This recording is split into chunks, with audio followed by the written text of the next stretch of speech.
Every classroom holds a world of difference, doesn't it? Think about it. Some students absolutely thrive in bright, buzzing spaces, while others shrink back, quietly protecting themselves from sensory overload. Some kids need to move to think. Others crave stillness to focus. Neurodiversity invites us to celebrate these differences, not try to erase them. The term itself simply refers to the natural variations in how our brains work. It recognizes that conditions like autism, ADHD, dyslexia, and others aren't deficits, but different ways of experiencing and processing the world. When we design classrooms with this in mind, we stop trying to fix students and start fixing environments that were never designed for everyone in the first place. This journey begins with empathy, creating a physical, sensory, and emotional space where every single learner can thrive.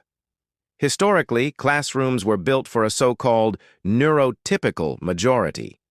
Students who learned differently were expected to adapt, sit still, make eye contact, and follow the same rhythm as everyone else.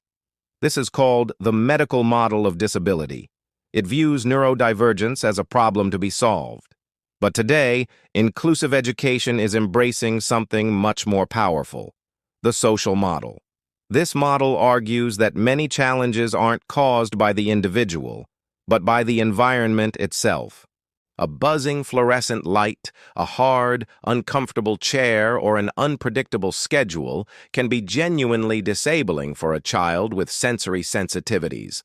The power, then, is in our hands, as teachers, architects, and school communities, to adapt those environments. When we see barriers instead of deficits, we create spaces where being different is normal, not exceptional. The classroom is so much more than just four walls. It's a sensory ecosystem. Every element, color, temperature, noise, light, layout, even smells, sends signals to a child's brain. For neurodivergent learners, small environmental triggers can be the difference between calm engagement and total overwhelm. This is all about sensory processing, how the brain takes in and makes sense of the world. When these systems get overloaded, students can feel anxious, frustrated, or even shut down completely. On the flip side, an environment that balances stimulation and comfort helps regulate emotions, attention, and readiness to learn. For example, a student with auditory sensitivity might find it impossible to focus when chairs are scraping across the floor. A child with visual hypersensitivity might find the flicker of a fluorescent light physically painful, and a learner who needs more movement to feel grounded might crave opportunities to stretch or feel deep pressure just to stay focused. Designing for these realities doesn't mean you need a massive budget for renovations. It just requires intentionality. And one of the most powerful frameworks for this is called Universal Design for Learning, or UDL. Inspired by universal design in architecture, things like ramps and automatic doors that help everyone, UDL is about making learning environments accessible from the start, not as an afterthought. It's built on three simple principles. First, provide multiple ways to engage students, sparking their motivation. Second, offer information in different formats: visual, auditory, and hands-on. And third, allow students multiple ways to show what they know.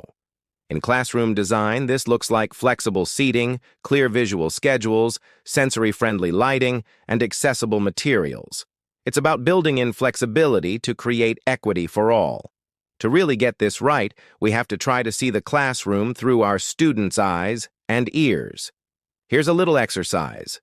The next time you're in your classroom, just sit silently for 5 minutes. Notice every sound.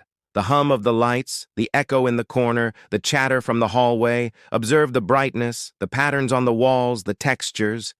Now imagine you're hypersensitive to one of those things. What feels overwhelming? Then imagine you're under-responsive. What feels dull or hard to even notice? This kind of sensory empathy is the key. Neurodivergent learners often thrive on predictability.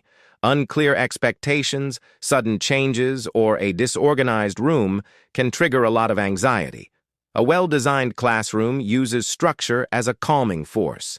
Things like visual schedules, consistent routines, and designated zones for different tasks all communicate safety.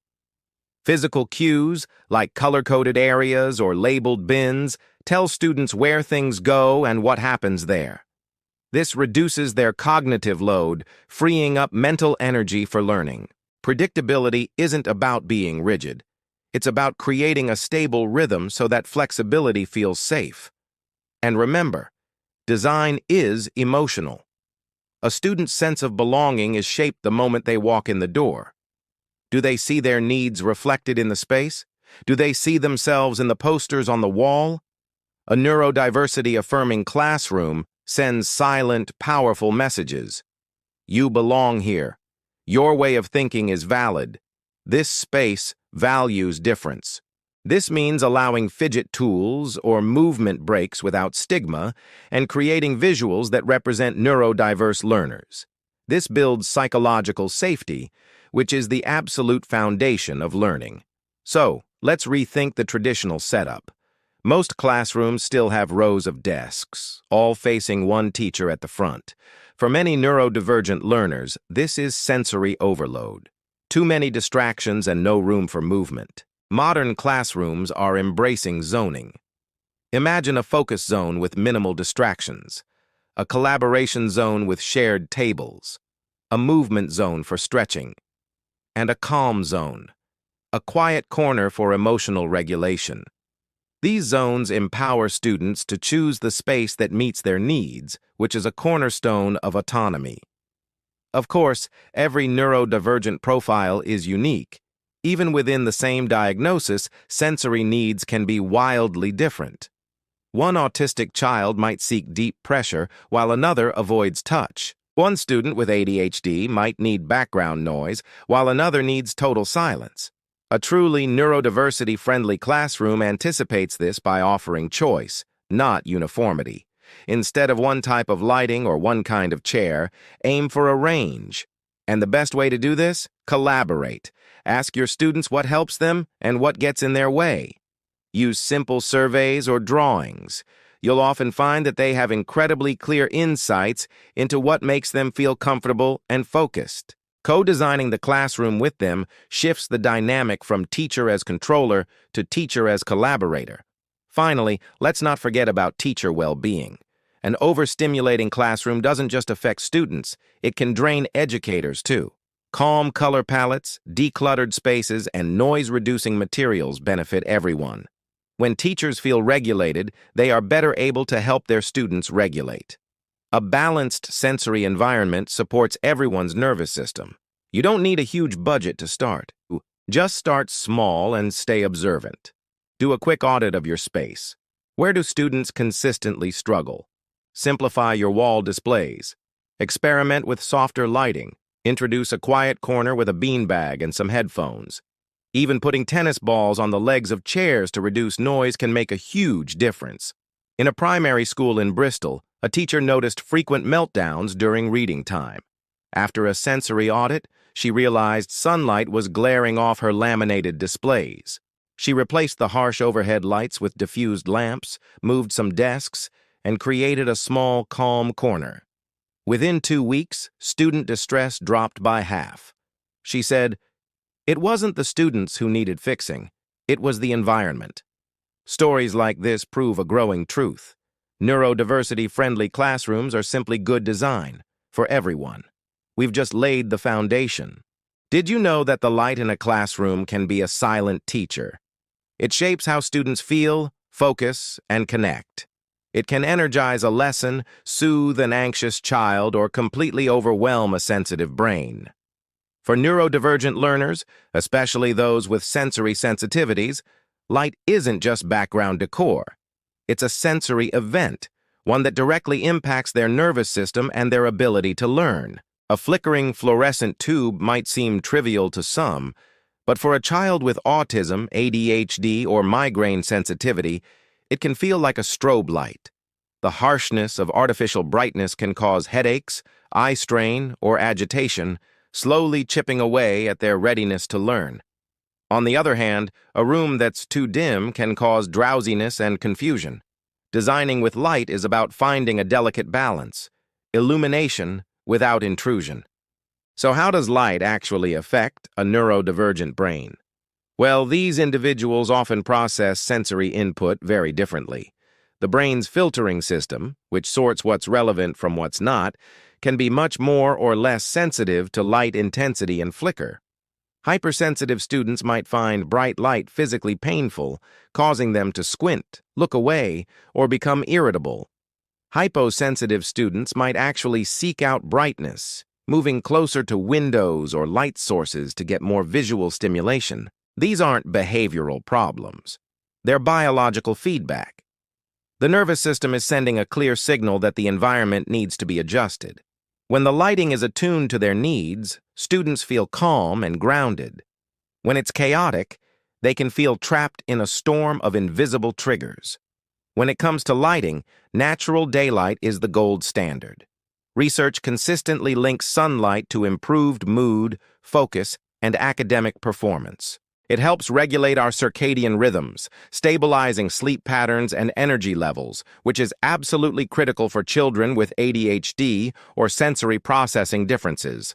Whenever you can, maximize daylight. Keep blinds open, but use sheer curtains or light-filtering blinds to diffuse any direct glare. Avoid shiny desks or laminated surfaces that reflect sunlight sharply.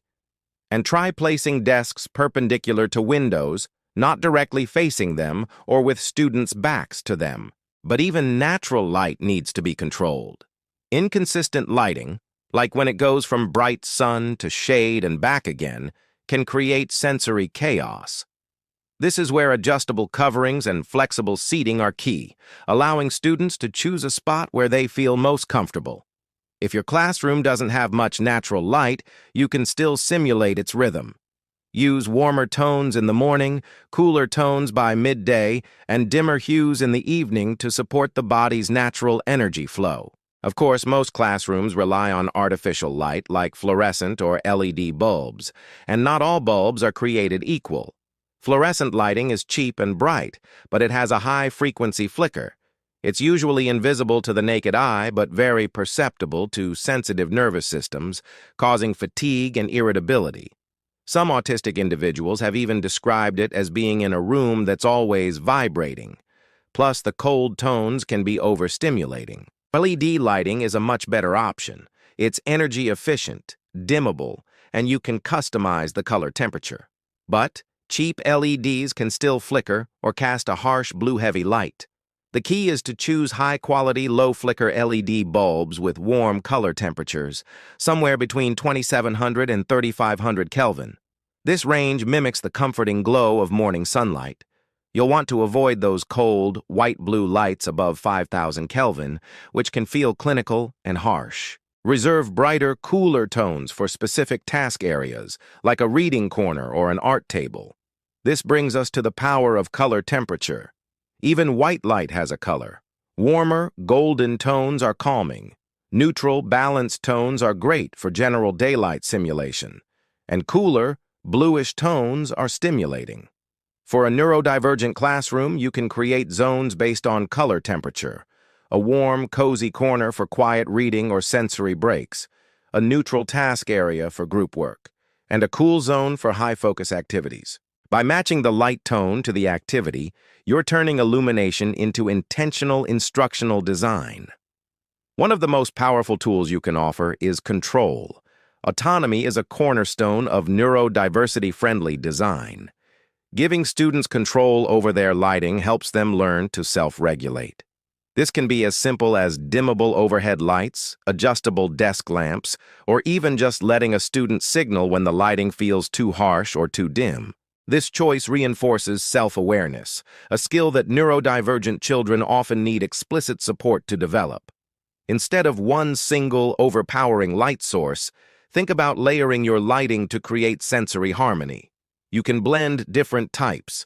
Ambient light provides soft, general illumination. Task lighting is targeted for specific activities like reading, and accent lighting, like fairy lights or floor lamps, creates a warm, inviting atmosphere. This layered approach allows you to tune the brightness for different moods and avoid those jarring transitions that can trigger discomfort. And remember, light interacts with everything in the room. Shiny posters, busy bulletin boards, and laminated surfaces can create visual clutter and glare, which compete for a student's attention. To create more visual comfort, use matte finishes instead of glossy ones. Keep walls a light, neutral color, and add splashes of color strategically. And make sure to position your lights to avoid glare on whiteboards and computer screens.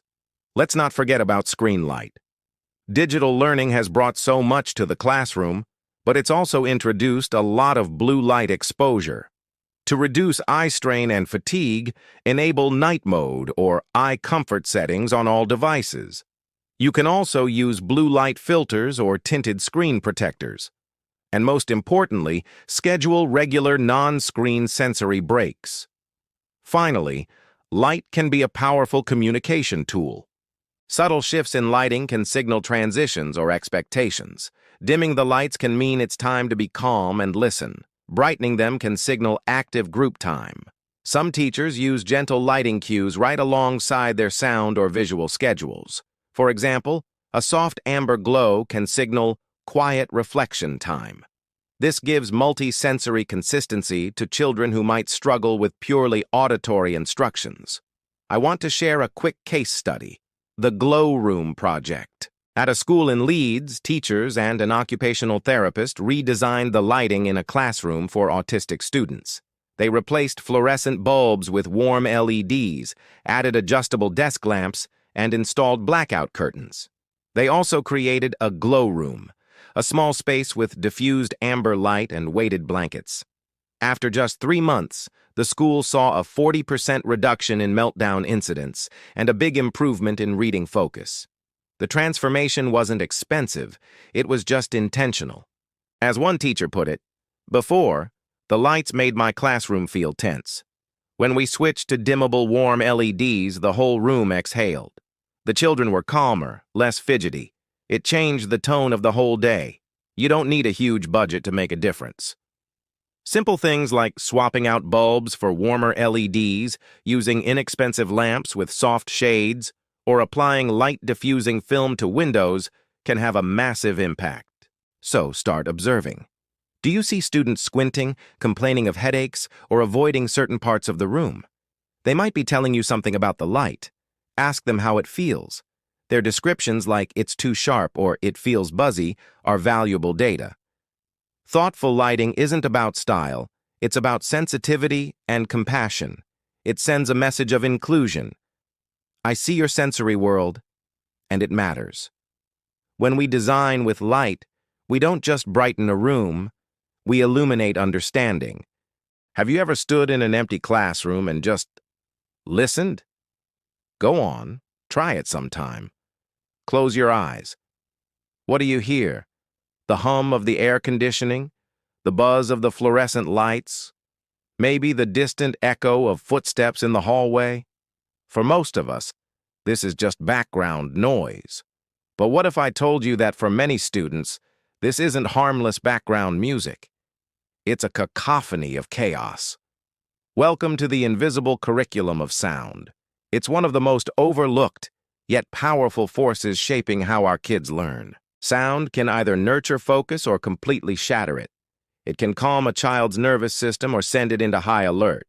And for neurodivergent learners, like those with autism or ADHD, the wrong kind of sound can make learning feel impossible. So why does sound matter so much to a neurodivergent brain? Well, think of your brain as a bouncer at a club, deciding which information gets in and which waits outside. For most people, this bouncer does a great job filtering things out.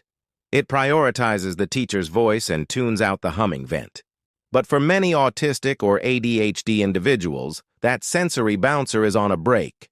The brain lets everything in at once: the teacher, the vent, the scraping chair, the pencil tapping, all at the same volume.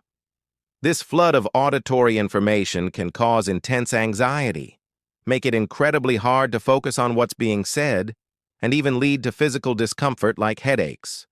So when you see a student covering their ears, humming to themselves, or hiding under a table, it's not misbehavior. It's a survival strategy.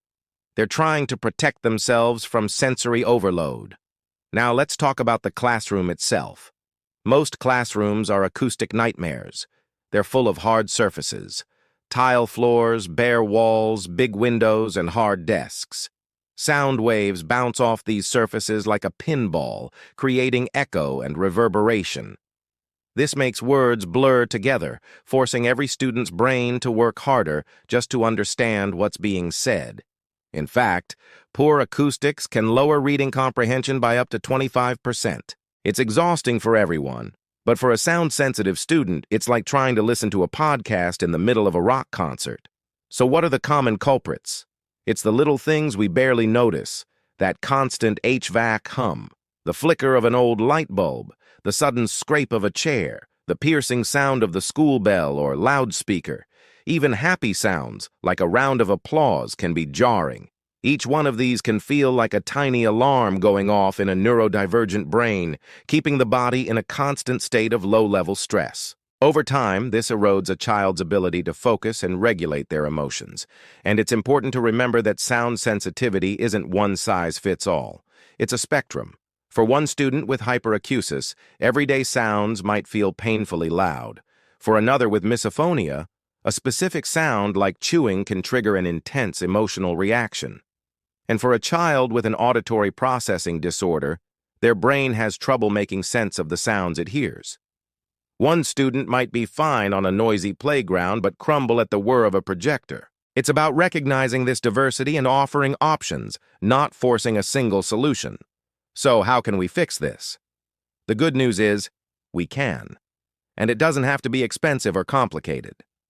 Let's start with acoustic design. The first rule is to soften the surfaces. Sound waves love hard materials, so we need to introduce absorbent textures to soak them up. Think rugs or carpet squares, fabric bulletin boards instead of bare walls. Even just sticking some felt pads or tennis balls on the bottoms of chair legs can make a huge difference. Adding soft furnishings like pillows or beanbags can drop the noise level by 5 to 10 decibels. That might not sound like much, but it can be a massive relief for a sensitive nervous system. Next, think about creating sound zones. A classroom doesn't have to be one big, noisy space. You can designate different areas for different sound levels. A quiet zone for reading or individual work, a collaboration zone for group discussions, and maybe a movement zone for more hands-on, energetic activities. The key is to let students move between these zones based on their sensory needs, not just what the lesson plan says. And while you're at it, rethink the room layout. Try not to place sensitive learners near noise sources like speakers, air vents, or busy doorways. Of course, you can't always have total silence. And that's okay. Sometimes controlled sound can actually help. This is where things like white noise machines come in. A gentle, consistent sound like a fan or ambient rainfall can mask those sudden, unpredictable noises that are so jarring. Research has actually shown that white noise can improve focus for students with ADHD. Low-tempo, lyric-free music or nature sounds can also be incredibly calming. Why not create a class playlist together? And let's talk about the teacher's voice. It's the most dominant sound in any classroom. The tone, pace, and volume you use communicate so much more than just your words. Simple things can make a huge impact. Speaking at a moderate pace with natural pauses, facing students when you talk, and using a microphone in a large room. And instead of repeating instructions over and over, try pairing them with visuals, gestures, icons, or written prompts on the board. This reduces auditory fatigue for everyone. Visuals are a game changer. For students who struggle to process spoken words, pairing speech with visual supports is like giving them a lifeline. Think visual schedules, symbols for transitions, and projected instructions. When communication hits multiple senses at once, comprehension goes up and anxiety goes down. We also have to remember the emotional impact of sound. It's deeply connected to our nervous system. A sudden door slam can trigger a panic response. A gentle rhythm can feel grounding. For many neurodivergent kids, their bodies react long before their minds do. Their heart races, their muscles tighten. We can support them by building acoustic rituals into the day, Maybe start the morning with soft instrumental music. Dim the lights and lower the volume after a high-energy activity like lunch. And make sure noise-reducing headphones are available, no questions asked. These tools are essential. Noise-reducing headphones or ear defenders can be a lifesaver during assemblies, fire drills, or even just quiet work time. Teach students how to use them respectfully, so it becomes a normal part of the classroom environment, not something that singles anyone out. You can even use a sound meter app to turn noise awareness into a class game. And teachers, this is for you too. Constant classroom noise raises your cortisol levels, leading to burnout and irritability. You also need and deserve quiet spaces and silent breaks. When you are regulated, that calm naturally flows to your students. The most powerful insights often come from the students themselves. In one project, when students were asked to describe classroom sounds, one said, "It's like 100 TVs on at once." Another said, "The clock ticking feels like someone poking my ear." These comments led the school to install simple fixes like soft closed door mechanisms and sound dampening panels. The results were immediate: calmer transitions and better concentration. So, how do we handle noises we can't eliminate, like bells or fire drills? The key is predictability. Give a heads up. The bell will ring in 1 minute. Feel free to cover your ears. Use a visual countdown. This turns a scary surprise into a manageable event. It gives students a sense of control. Finally, let's not forget to celebrate positive sound.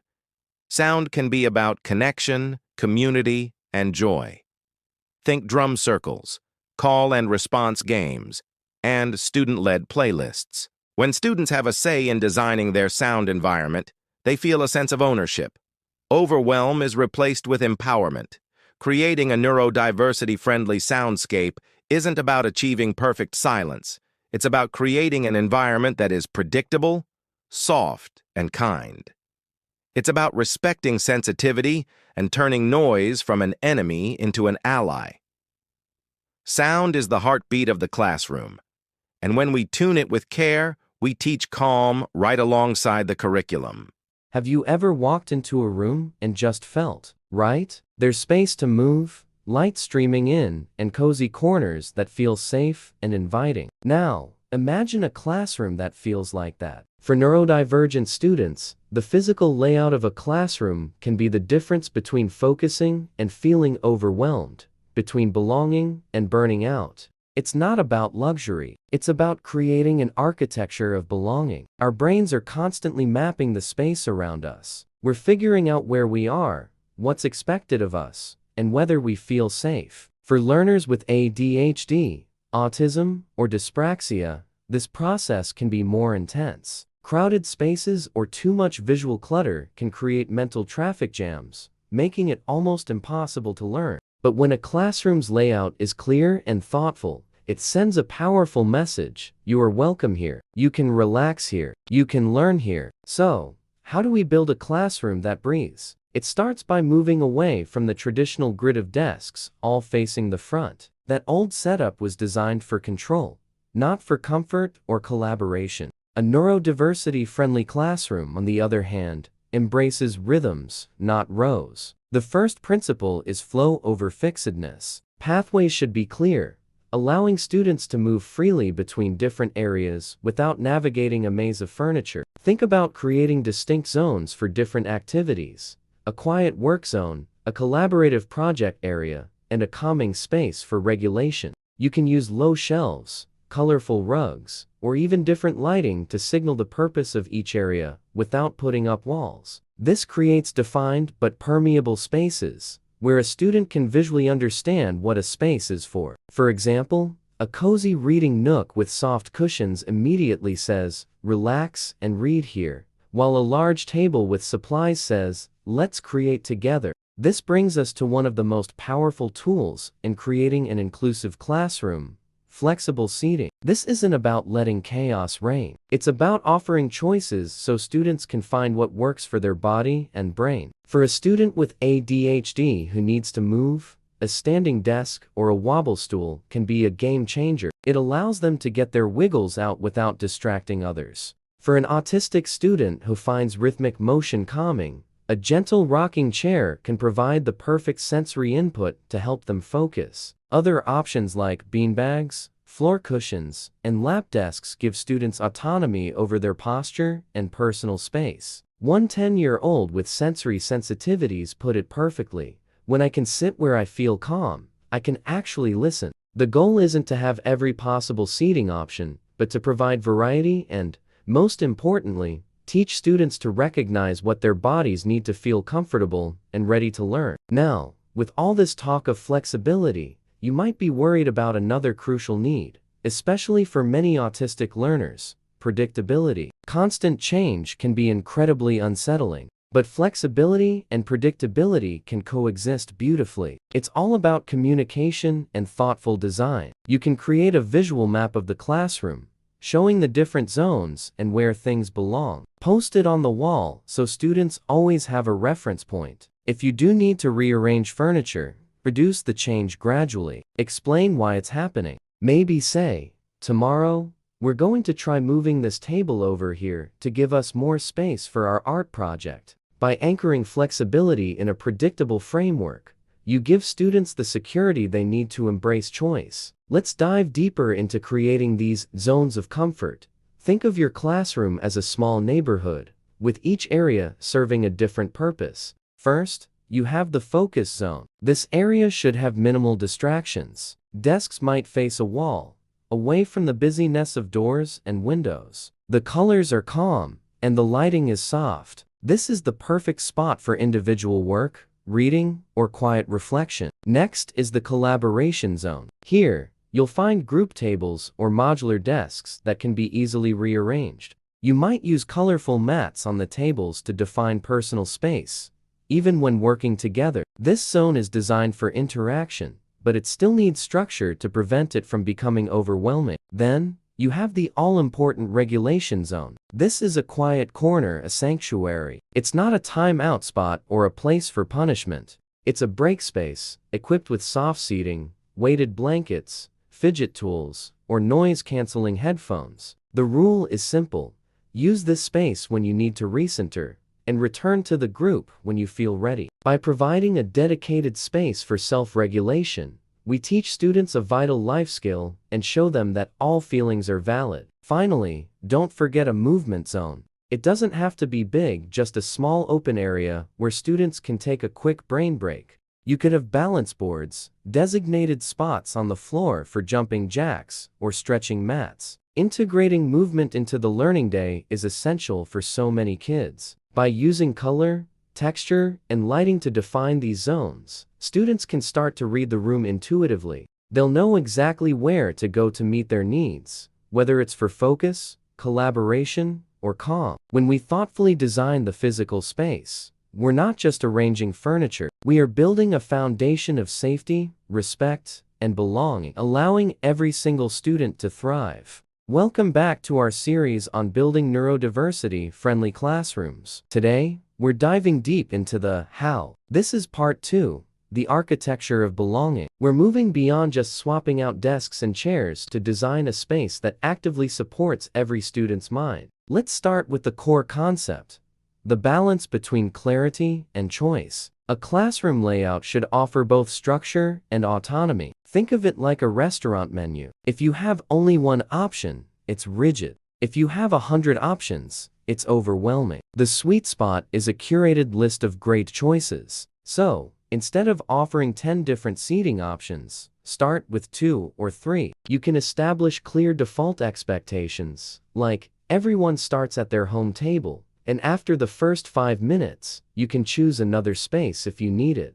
To make these choices clear, use visual markers, color-coded mats, simple icons, or designated rugs for each zone. Tell students the purpose of a space without a single word. This kind of structured flexibility doesn't just make the room easier to navigate, it builds self-regulation. Students learn to recognize what their brains and bodies need and make a choice that helps them succeed. Now, how do we create these zones without building actual walls? The key is using subtle, visual boundaries. You don't need bulky dividers to signal a change in space. A simple rug can define a quiet reading corner. Different flooring textures can signal a shift from a collaborative area to an independent work zone. You can even use tape on the floor, outline pathways, or transition areas. Think outside the box with colored lighting, maybe warm, yellow light for calm down corners and cooler, blue tone light for areas that require more alertness. Even something as simple as a bookshelf or a few potted plants can act as a gentle, psychological divider. These cues communicate what happens where so effectively that you will find yourself giving fewer and fewer verbal reminders.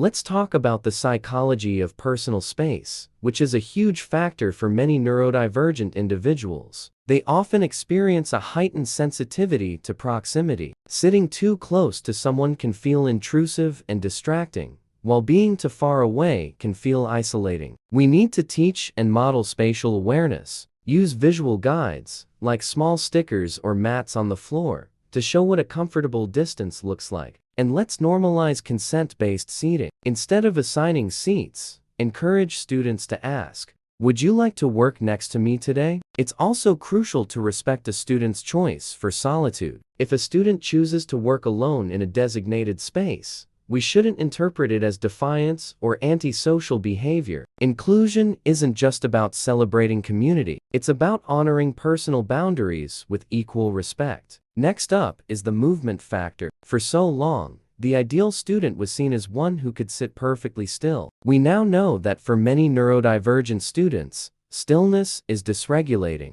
Movement is regulation. So, let's integrate mobility directly into our classroom layout. Design pathways that are wide enough for a student to walk or pace without disrupting others. Set up standing stations or stretch corners. Create tasks that rotate around the room, allowing for natural, purposeful motion. Movement can be scheduled, like in brain breaks, or it can be embedded into the lesson, like at hands-on stations. The fundamental principle is permission without penalty. Our motto should be, if a student can move, they can learn. To help everyone navigate this dynamic space, labeling and visual anchors are your best friends. Clear, consistent signage reduces the cognitive load required to understand the environment. Don't just use words. Pair text with a simple icon. For example, quiet zone next to a mute symbol, or team table with a puzzle piece icon. Use consistent color coding throughout the room, so students instantly associate a color with the type of activity. And if you have nonverbal learners or multilingual students, using symbol-based systems like BoardMaker or providing bilingual labels makes the space accessible to absolutely everyone. This spatial literacy turns a potentially confusing room into a predictable, confidence-boosting environment. Now, let's turn the focus on ourselves, the educators. Your position and movement in the classroom also shape student comfort. Where is your desk? Does it command the room from the front, or is it tucked into a corner, making you more of a facilitator? When you talk to a student, avoid standing directly over them. That can feel intimidating. Instead, crouch down or pull up a chair to speak with them at eye level. Make sure your own movement patterns keep lines of sight open. Don't block the board, visuals, or the exit. Try rotating where you deliver instruction from sometimes from the front, sometimes from the side, sometimes from the back. A classroom where authority moves and shares the space, rather than towers over it, feels fundamentally safer and more collaborative. Let's tackle a big one, the Pinterest classroom. We see these pictures online of classrooms exploding with color, with every inch of wall space covered in posters and decorations. While it looks vibrant and fun, this level of visual density can be incredibly overwhelming for a neurodivergent brain. Instead, let's adopt mindful minimalism. You don't have to go stark white, but be intentional. Limit wall displays to the most essential visuals, the ones students actually use. Choose a calm color palette for your walls and furniture, like blues, greens, and soft neutrals. You can still celebrate student work, but maybe dedicate one focused gallery wall instead of plastering it everywhere. Remember, less visual noise means more mental space for learning. You might be thinking,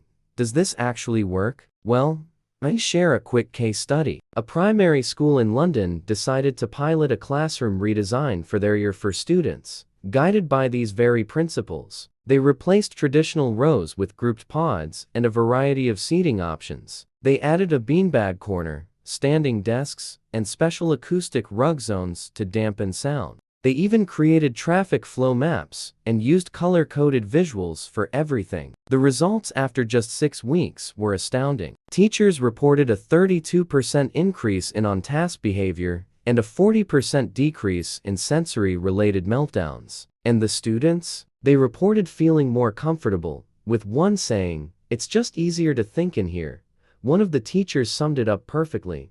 "It feels like the room is finally working with us, not against us." This brings me to a crucial point. Flexible seating and neuro-friendly design are not about the furniture. It's about agency. A beanbag chair is just decoration if a student doesn't feel they have permission to use it when they need it. A structured choice system is what builds true empowerment. And the best way to create the system is to invite your students to be co-designers of the space. Ask them directly, what kind of space helps you concentrate? Where do you feel most calm in this room? When students have ownership over their environment, inclusion stops being something we do for them and becomes part of their identity. Of course, safety and accessibility must be the foundation of any design. Flexible doesn't mean unsafe. Always ensure you have clear evacuation routes that aren't blocked by new furniture. Use non-slip mats under rugs. Opt for furniture with rounded edges. And ensure you have adjustable height desks and tables to accommodate students who use mobility devices. Accessibility isn't an afterthought or an add-on. It's the embedded architecture of an equitable classroom. Finally,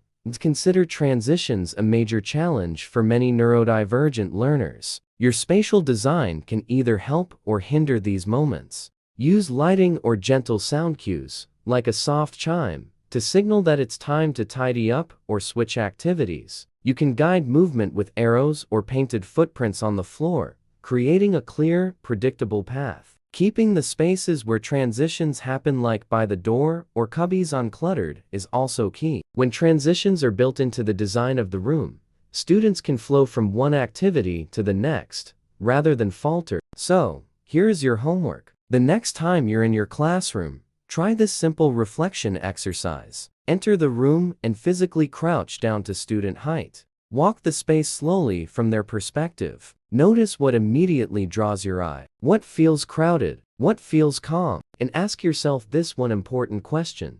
If I were feeling anxious or overstimulated right now, where in this room would I go? If you can't find an answer, your students probably can't either. Remember, your classroom space is a teacher too. To sum it all up, a neurodiversity-friendly classroom is one that communicates clearly through visual and spatial cues. It offers autonomy through flexible, structured choices. It supports regulation by providing defined, safe zones for different needs. And it honors diversity by building in personal choice and spatial equity. In the end, it's not about where the tables sit, it's about how every single learner feels like they fit. It's about creating a true architecture of belonging. Imagine stepping into a classroom where you don't understand what the teacher is saying. The rules change without warning, and you're suddenly expected to move to a new activity, but you have no idea what's happening. It sounds chaotic, right? For many neurodivergent students, this is their daily reality. An environment like this can be incredibly stressful and overwhelming. But what if we could change that? Clear communication isn't just good teaching, it's a vital tool for creating an inclusive, neurodiversity-friendly space. It's about the words we choose, the pictures we use, and the routines we build. These elements create a support system that helps every student understand, predict, and participate with confidence. One teacher told me, once I started using visual schedules and short, consistent instructions, the students' stress levels dropped dramatically. Even my quietest students were more willing to engage.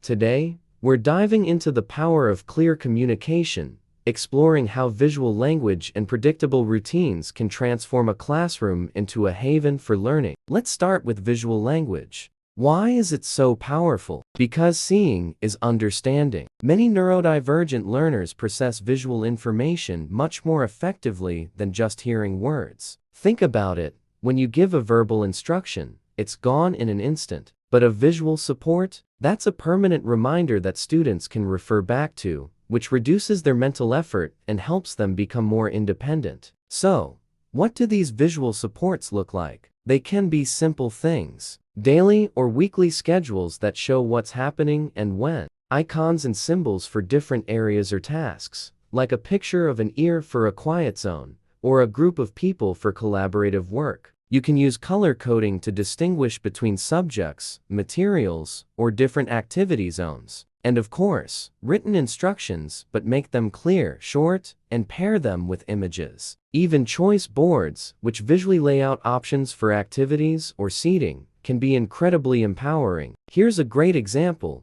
A teacher named Mr. Lee introduced a visual timetable with color-coded blocks for each activity. Almost overnight, his students stopped asking, "What are we doing next?" over and over. This simple change freed him up to actually teach. Instead of just managing confusion, visual language turns abstract ideas into something real and tangible, making the classroom predictable and accessible for everyone. Next up, let's talk about predictable routines. Routines are the heart of comfort in a classroom. They create a sense of stability and safety that neurodivergent learners often rely on to manage their attention, emotions, and behavior. You don't need to overhaul your entire day. Even small, consistent routines can prevent a lot of anxiety and confusion. Think about the key moments in a school day. You can have a start of day routine, maybe a specific greeting, a quick check of the visual schedule, and a short warm-up activity. You can create transition routines. Instead of just saying, "Time to switch,"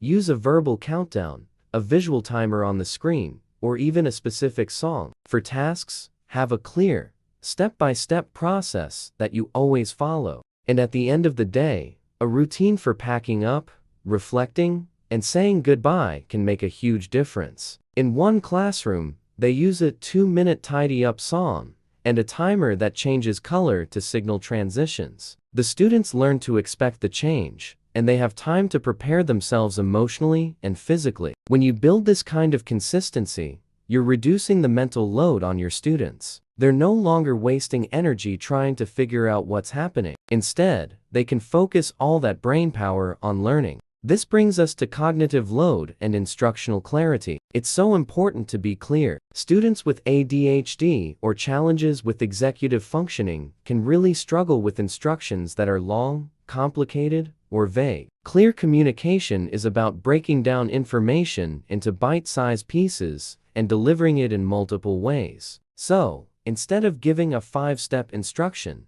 break it down. Give 1 or 2 steps at a time. And always use visuals alongside your words. Point to a picture, use a gesture, or write it on the board. After you give an instruction, check for understanding. Ask a student to repeat it back to you or show you what they're going to do. And finally, keep the rules and task steps visible around the room. In one study, teachers found that students followed 80% of multi-step instructions when they were shown visually, compared to just 45% with only verbal directions. Clarity isn't restrictive, it's empowering. The most effective approach is to blend visual and verbal strategies together. You can use instructional posters that show the steps for common tasks, like how to sharpen a pencil or where to turn in work. Visual timers are fantastic for helping students manage their time and prepare for what's next. Checklists are another great tool that allows students to track their own progress on a task,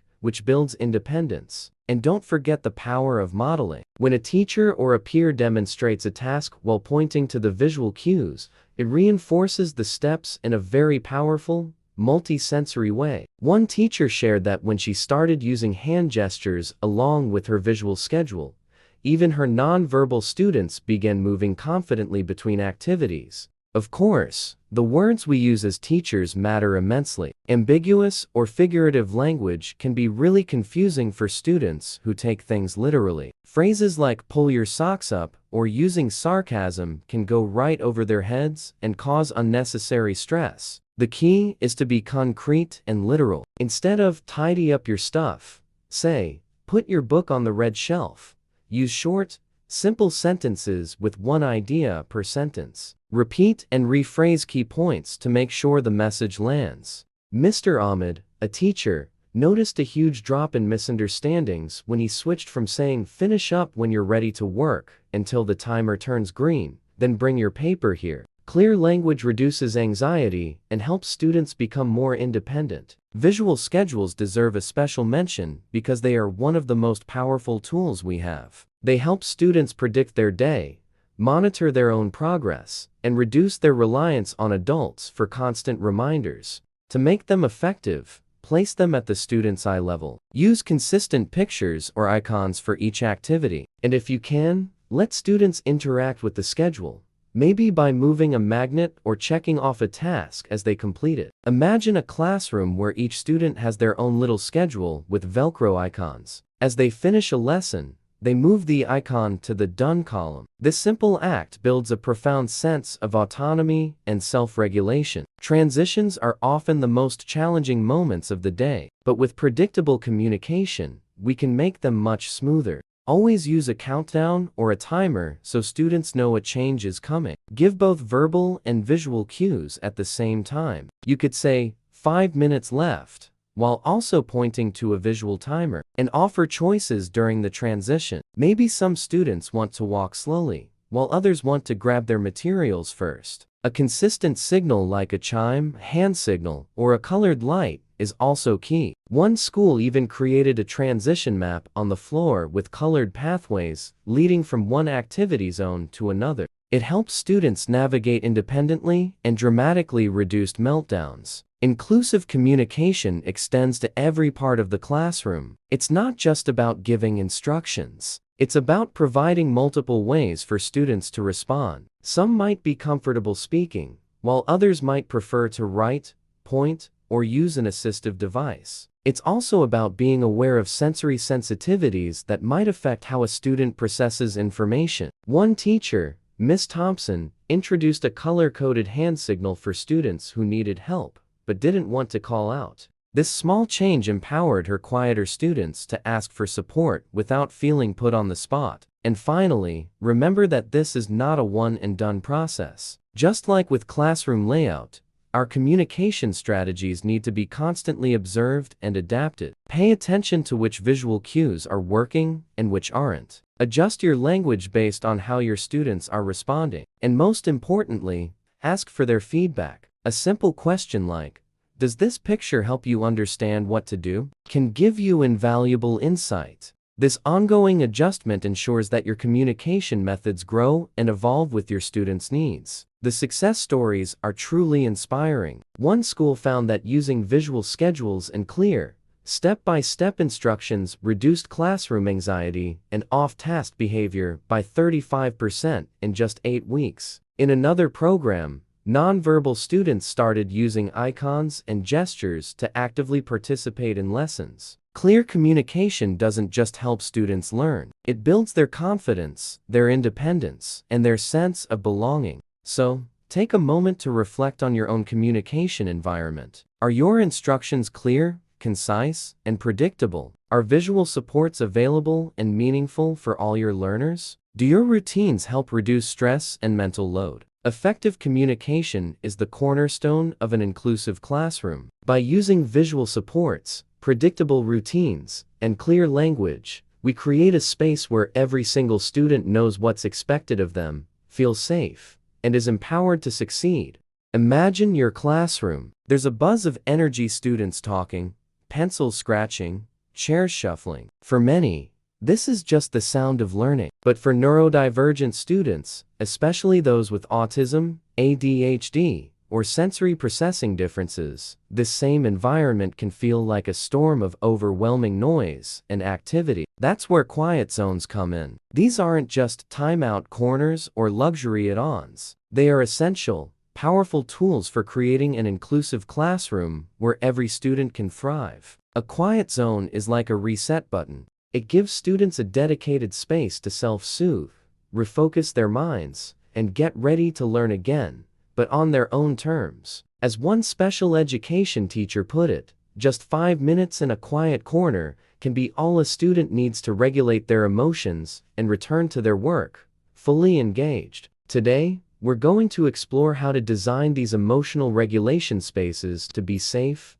accessible, and incredibly effective for every single learner in your classroom. First, let's understand what emotional regulation really is. It's our ability to manage our energy levels, our attention, and our responses to things happening around us. For neurodivergent students, this can be a real challenge. They might have a heightened sensitivity to noise, light, or even touch. They might find it difficult to switch from one task to another, or they might experience much stronger emotional reactions to frustration or social situations. A quiet zone provides a structured, predictable outlet for these needs. It helps prevent small frustrations from escalating into major outbursts, supports students in developing self-awareness, and fosters a sense of independence. Research has shown that when students are well regulated, they are more engaged in lessons, more socially competent with their peers, and more successful academically. It's a win-win for everyone. So,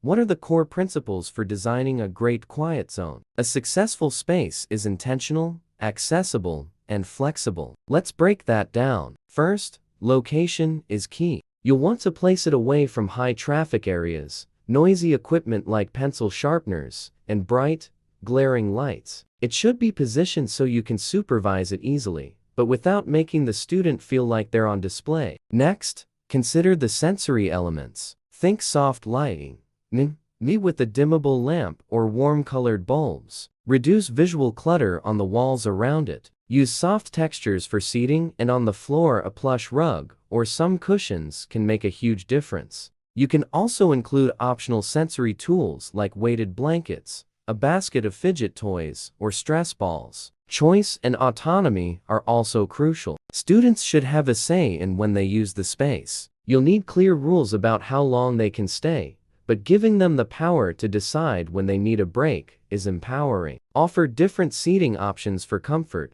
like beanbags, floor cushions, or even a gentle rocking chair. Finally, the purpose of the space must be crystal clear. Label it something positive, like quiet zone or calm corner, and make it clear it's for taking a break, not a punishment. Explicitly teach your students how and when to use it for regulation. One teacher I spoke with, Mr. Lee, shared that before he created a quiet zone, he'd find students hiding under tables to cope. Now, they use the space purposefully, and he rarely sees outbursts escalate anymore. Now, let's talk furniture and layout. The physical setup of your quiet zone should immediately signal calm and encourage self-regulation. Arrange the seating to offer a sense of privacy without complete isolation. A small bookshelf or a low screen can work wonders. Avoid sharp corners and clutter. A soft rug, a low table, and flexible seating options are a great foundation. On a small shelf or in a basket, you can keep those sensory tools we talked about. Here's a real-world example.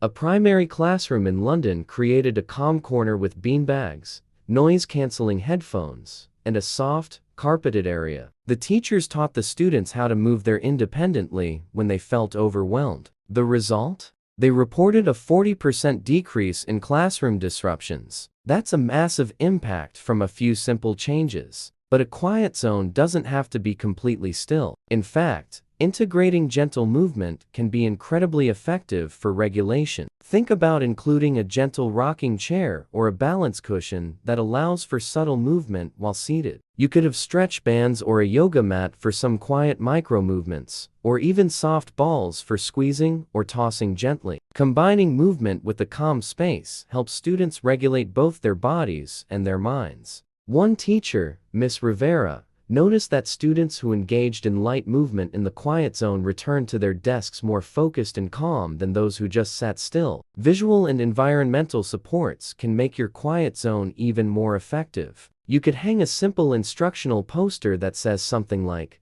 "Take a break, breathe, return when you're ready." Step-by-step visual guides for calming strategies are also fantastic. You can have visuals for deep breathing exercises, counting to 10, or simple stretches.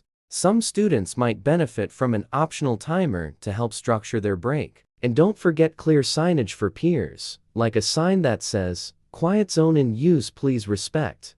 One powerful example of a visual tool is the calm card. In one classroom, students learned to place a calm card on their desk to signal they needed to use the quiet zone. This simple, non-verbal tool reduced interruptions and, more importantly, it normalized the act of taking a break. The goal isn't just to provide an escape, it's to teach self-regulation skills. Your quiet zone should be a place where students learn strategies they can use anywhere. Introduce simple breathing exercises with visual guides. Teach grounding techniques, like encouraging them to feel the texture of a cushion or notice 5 things they can see. You can also incorporate mindful movement like gentle rocking or stretching. For older students, you might offer optional reflective prompts, like a journal or a sketchbook to express their feelings. One teacher guided her students to use a feelings wheel in the quiet zone to identify their emotions. They came back to the group ready to focus, and the teacher saw fewer confrontations. It's so important to remember that quiet zones are for all students, not just those with identified neurodivergence. When you make the space available to anyone who feels overwhelmed, you normalize self-regulation for the entire class. It teaches emotional awareness and empathy. Encourage voluntary use. Maintain fairness so it's not seen as a special privilege, and rotate sensory tools to accommodate different preferences. One teacher observed that in her classroom, students without identified sensory needs also started using the space for short breaks. This shows that these regulation spaces truly support the well-being of the entire learning community. As a teacher, your role is to observe and adapt. A quiet zone isn't a set it and forget it solution. You'll need to monitor how it's being used. Track how often and for how long students are using it. Note which sensory tools or calming strategies seem to be the most effective. Are students using it proactively to prevent overwhelm, or only reactively after they're already upset? And most importantly, ask for student feedback. Ask them, what helps you feel calm in this space? One teacher, Miss Thompson, adapted her quiet zone after students suggested adding weighted lap pads and better noise-canceling headphones. Her students then started using the space more proactively, which is the ultimate goal. Smooth transitions into and out of the quiet zone are also key to minimizing disruption. Use consistent visual or verbal cues. Reinforce the idea that returning to the main classroom activity is part of the process. A simple routine, like checking in with you or a peer buddy before and after using the space, can build predictability and security. For instance, students in one school were taught to signal with a quiet card, spend their time in the zone, and then mark their break as complete on a visual chart. This simple process built self-regulation skills with minimal disruption. Ultimately, a well-designed quiet zone contributes to a classroom culture of emotional safety. It normalizes the need for breaks, teaches empathy as peers learn to respect the space, and encourages self-awareness as a daily practice. As one teacher, Mr. Ahmed, said, once students saw that everyone could use the quiet zone, the anxiety around self-regulation just disappeared. It became a classroom norm, not a stigma. So as you think about your own classroom, start reflecting. Where could a quiet zone naturally fit? What sensory tools or furniture would best support calm and regulation for your students? How will you teach them to use the space responsibly? And how can you integrate visual supports to make it all run smoothly? To sum it all up, quiet zones are not a form of punishment. They are a form of emotional scaffolding. Thoughtful design that integrates sensory supports, movement, and visual cues is key. By establishing clear rules and routines, you can normalize self-regulation for everyone. And remember, an inclusive quiet zone benefits all learners, fostering a classroom community built on empathy and well-being. When we intentionally create calm, structured spaces in our classrooms, we empower our students to gain control over their emotions, leading to better focus, better behavior, and a better learning experience for all. Thanks for watching, and don't forget to subscribe for more tips on creating inclusive and supportive classrooms.